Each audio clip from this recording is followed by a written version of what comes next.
talking over Harry Barber. Oh, good. It's the Person Show. Staring. I think you meant starring. Yeah, maybe not.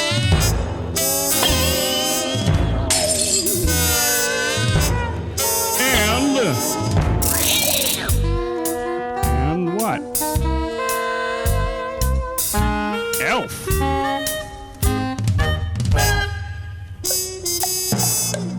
Things. Wow, I don't know. Arlington.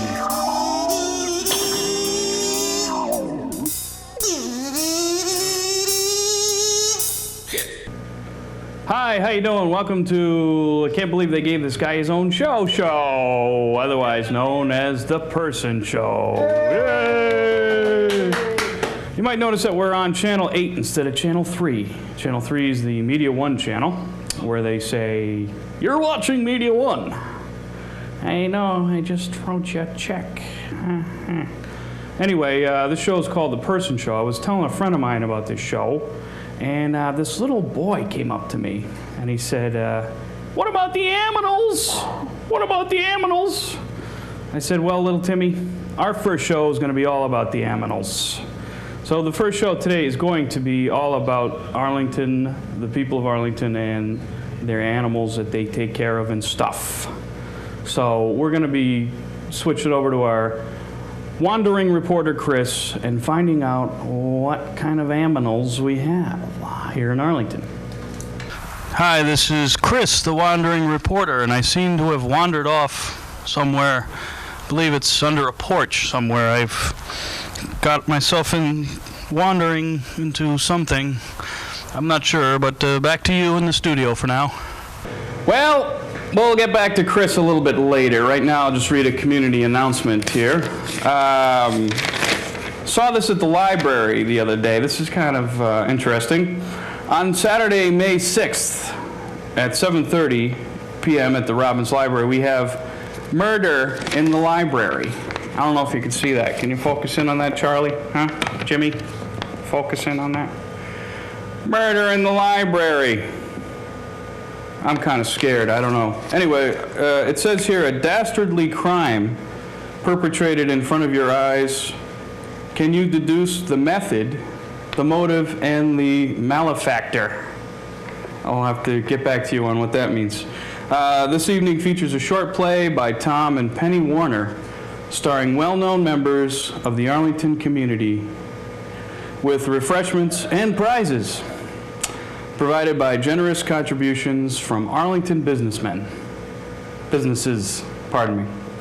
Audience is limited to only 75 people. So, if you want to see Murder in the Library, like we all do, come on down and you'll enjoy it.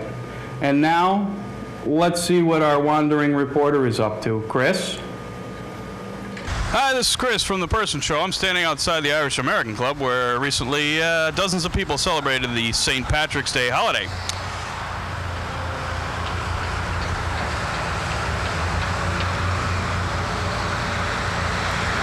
I should have done it slow. Hi, I'm standing in front of Doggy Styles on Broadway. No giggling, that's the name of the store. We're going to go in and talk to Donna, the proprietor. Come on. Hi, this is Chris from The Person Show, and I'm with Donna, who's the proprietor of Doggy Styles here on Broadway in Arlington. Hi, Donna. Hi, Chris. How long have you been here in Arlington? Business-wise, almost 10 years. Really? And have you lived here for a long time? I moved here when I was about 6 months old. So that was 21 years ago? Yeah. So I notice you have a pet supply and pet store here. What type of pets do you have for sale? I don't actually sell pets. I do a lot of rescue work. The pets that are here are all rescues. Right, so you do, you find pets that are in trouble and you bring them in and take care of them. Absolutely. That's great. You've been doing some grooming here. That's part of your main business, is the grooming? That's about half of the main business is grooming.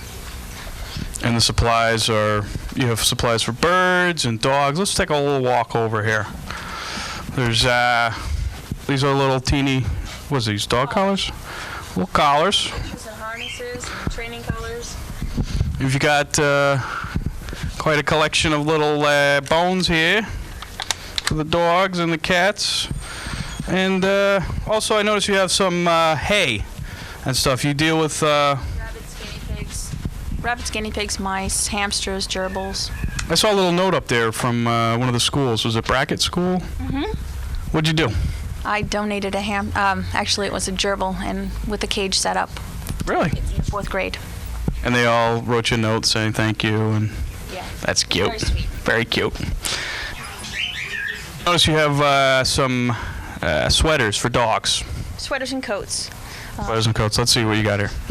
This is one of the smallest ones that they make for like a Yorkie or a Maltese or a little poodle. Oh, that's cute. Velcro's around the back. So a lot of people are doing this thing with the sweaters and the dogs. And the dog's shoes. Shoes. I got to see some dog shoes here. I'm kind of concerned. Oh, jeez. Look at that, little booties for dogs. They come in a set of 4. Oh, my Lord. Nice. And people are buying those, concerned about the dog's paws and the pads and everything. Right. This year was probably one of the coldest years that we've had as far as the wind chill, and more people used this type of a shoe on their dog because their dogs wouldn't go out when it was very cold. And of course, the different types of coats and sweaters, these happen to be polar fleece. But there are all different materials that they make them out of now.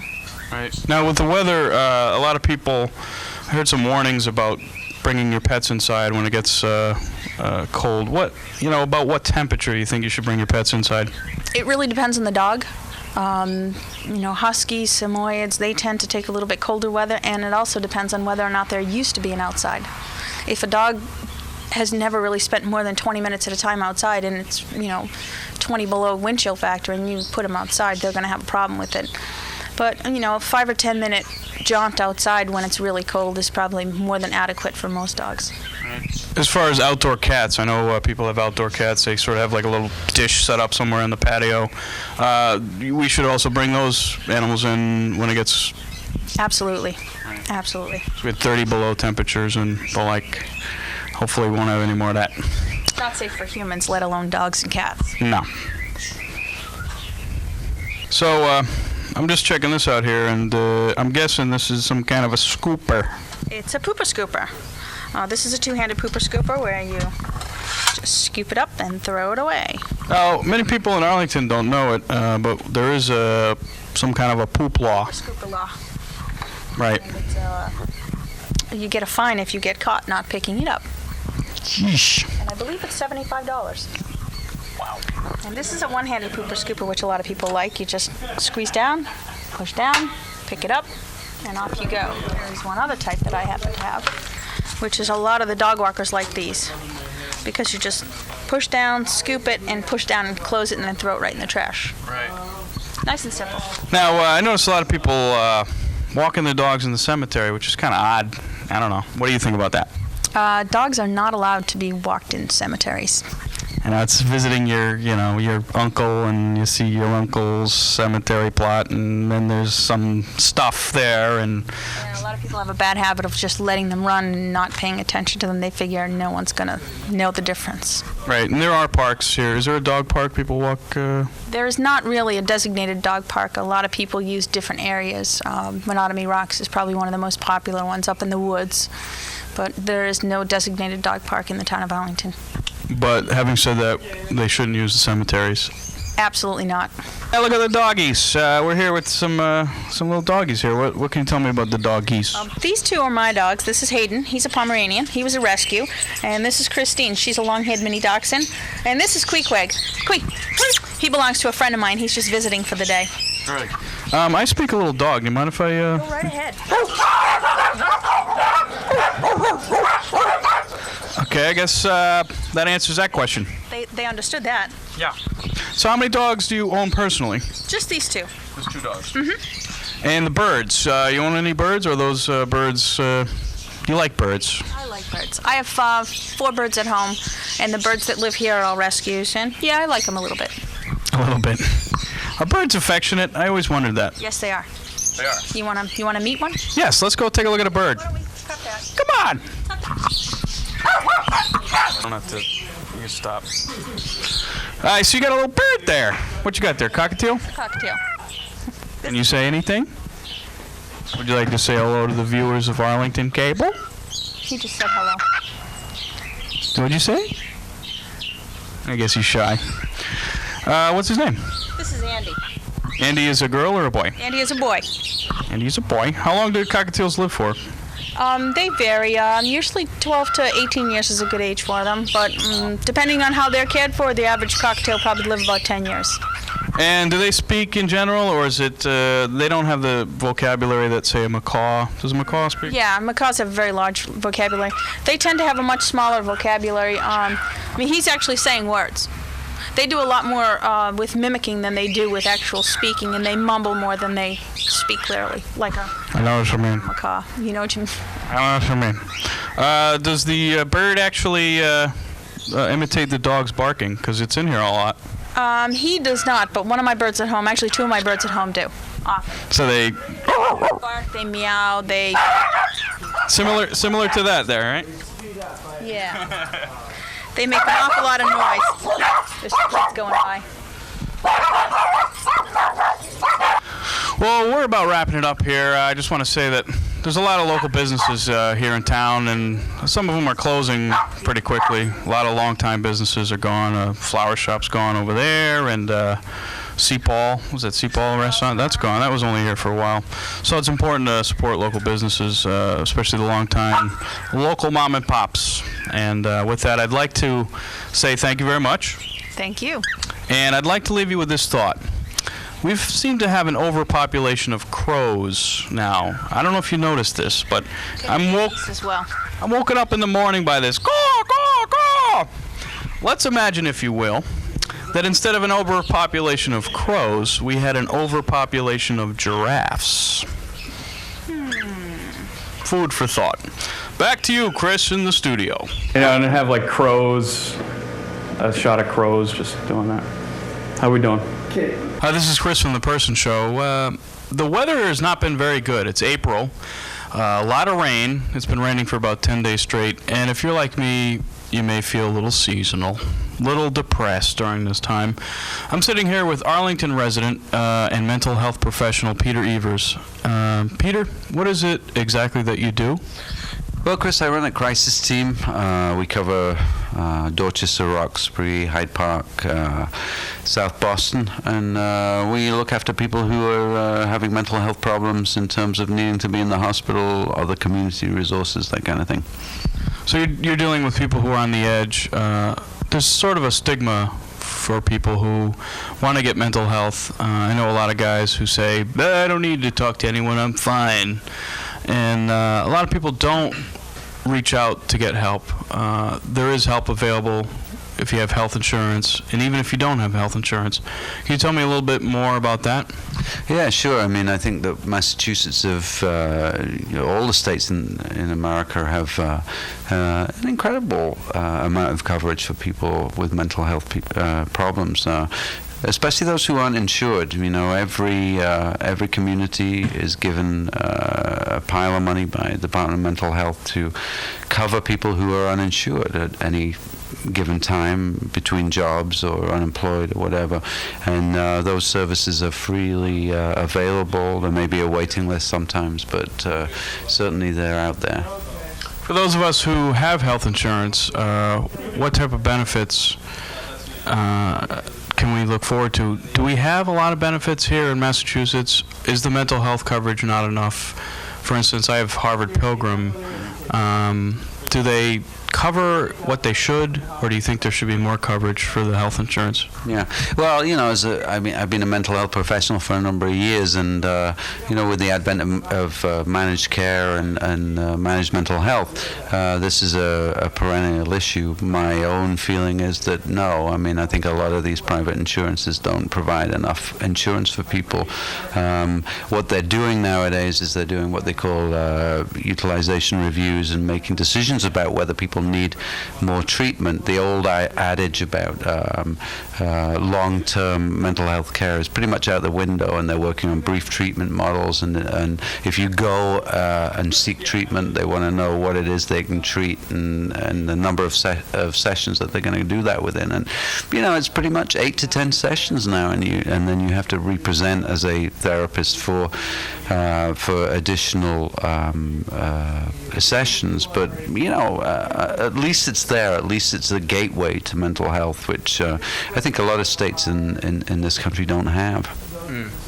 So if I'm basically a resident here of Arlington, maybe I'm feeling a little depressed, I have health insurance, there's sort of a stigma. A lot of guys, especially a lot of guys, I know a lot of guys don't want to go because they think there's something weak about trying to get help. What do you say to the guys, beside maybe go watch The Sopranos and see Tony Soprano in therapy? Right. What do you think of that? Well, actually, that's a really good point. I don't know if people have watched The Sopranos, but it's a very good example of people who are in need of some kind of third party, some person who is disengaged from whatever that person might be involved in at the time, to be a sounding board really for the issues that in their lives that they're going through. And I don't think there's anything wrong, and there's no harm that can be done by having some precious time where people can share those issues and talk about them and get a different opinion about what's going on. And I don't think that it's ever going to hurt you to reach out, whatever level of depression you're having. I think one of the things that people think is that they think about mental health in terms of, there's people that are suicidal, there's people that are homicidal, there's people that are experiencing extreme psychosis, and those are the people that you mostly deal with. That's right, absolutely. And that, like you said earlier on, it was a good expression that's the hard end of the mental health continuum. But we live in a society which has a lot of demands on us, and there is absolutely nothing wrong with when you're feeling overwhelmed. And I don't think there's a person in this community who doesn't or hasn't at one time or other felt that they're in need of help. And those services are out there, and they're well worth looking for and finding. Right. So basically, in terms of getting mental help, it's important. A lot of people, I know a lot of people who have gotten mental help and who feel that the people who are treating them may quickly jump on the medication bandwagon. What are your feelings about getting on medication, and do you feel it's important that if someone is sort of depressed, maybe seasonal, that they be on medication? How does that work? Well, I think that we're at a time now in terms of the way that the pharmaceutical companies have worked out what's good for people. We've come a long way from the old days of Valium and those sort of addictive drugs, and there are certainly many medications out there on the market which are not addictive, which help people over the hump, if you like. My personal opinion is that medication is a good supplement to some sort of therapeutic intervention. And I think that it's probably good practice to use both of those interventions at the same time. Depending on how depressed people are and whatnot. Right. And I think the thing to remember about your Prozacs and your Zolofts at the moment is that if you're taking those medications, they are not addictive drugs, and they're drugs that you can use for a certain period of time. If there's a certain period of time in a person's life where they're experiencing difficulties, that with the right therapeutic intervention and treatment, those can be extremely effective. And I think that really is borne out if you talk to people that have been through those difficulties, who've got their lives back on track, and they can look back on that period and say that drug over a short period of time really helped me out. How long have you lived in Arlington? I've lived here for the last couple of years. Last couple of years. What do you think of Arlington as a town, as a community? Well, there's a lot of things I like about Arlington. It's a town that's very close to the city. It's a town that still has its roots very much based in an urban lifestyle. Yet at the same time, it's fairly forward-thinking in terms of its education, there's a nice balance of people who have different opinions in this town, and that's probably you can tell that by reading in the newspaper, that people have some different ideas, and that's something I like about living here. And in terms of being a mental health professional, it certainly covers the gamut of income bracket and lifestyles, and that's something I'm very excited about. I understand that you're English. Were you? Could you tell that? How could you tell? Were you scared during the Patriots Day reenactments? I did actually have to leave town and go to New York, where I felt a little more at home. But New York being, of course, a Tory stronghold during the Revolution. Yeah, New York being a place which is a little bit down the road from here. But I do remember leaving Arlington on Sunday morning and being confronted by a lot of people dressed up in very strange clothing. And I thought that I was probably going to be called on to do a number of evaluations prior to leaving for the Big Apple. Right. Well, that's scary enough. I would seek treatment just for that. Well, that's about all the time we have for the Fathead Show, otherwise known as the Person Show.